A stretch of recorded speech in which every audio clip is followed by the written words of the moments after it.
তো আসসালামু আলাইকুম ভিউয়ার্স, আশা করছি আপনারা সবাই ভালো আছেন। তো আজকে আপনারা দেখাবো, আপনারা হয়তো অনেকে সরিষার ফুল দেখেছেন, বাট কখনো হয়তো সরিষার গাছ বা যেটা সরিষার আসল ফল ওটা হয়তো দেখেননি। তো এই হচ্ছে আমাদের মাঠ। তো আপনাদের দেখাবো সরিষার ফল। তো আসেন, চলেন ভিডিওটি শুরু করা যায়। তো ভিউয়ার্স, দেখতে পাচ্ছেন এগুলো হচ্ছে সরিষার গাছ, সব দেখতে পাচ্ছেন। ওই পাশে হচ্ছে আমাদের ধান লাগানো আছে, ওই পাশে আবার সরিষা, আর এগুলো হচ্ছে মসুর ডাউল যেটা আপনারা খান সেটা। তো চলেন আগে আমরা সরিষাটাকে দেখাই। তো দেখতে পাচ্ছেন ভিউয়ার্স, এই যে এগুলো সরিষা হচ্ছে পেকে গেছে, হ্যাঁ, কিছুটা কাঁচা কিছুটা পাকা।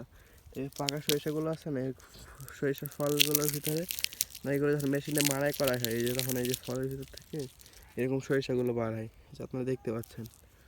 ঠিক আছে, এই যে শুকনোগুলো আরও বেশি ভালো হয়, হ্যাঁ।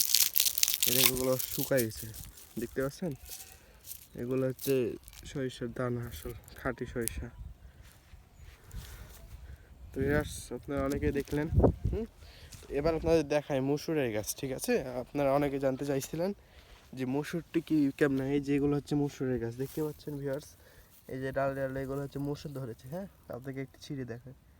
এই ভিউয়ার্স দেখতে পাচ্ছেন, আমি এখন এটাকে ছিঁড়বো, হ্যাঁ। আমার একটি হাতে ক্যামেরা থাকার কারণে আমি ভালোভাবে হয়তো পাচ্ছি না। এই যে একটা ফলে দুইটা তিনটা করে থাকে, হ্যাঁ। একটা গাছে অনেকগুলো করে, এগুলো সবুজ হয়ে আছে, হ্যাঁ। যখন এটা আপনার পেকে যায় তখন এটা মসুরের কালার নিয়ে নেয়, ঠিক আছে, লাল হয়ে যায়। তো ভিউয়ার্স, আপনারা আপনারা দেখতে পাচ্ছেন অনেক চাষাবাদ হয়েছে আজকে এবার আমাদের মাঠে, কারণ এবার আমাদের মাঠে অনেক পানির সংকট থাকার কারণে এবার অনেক চাষাবাদ কম হয়েছে।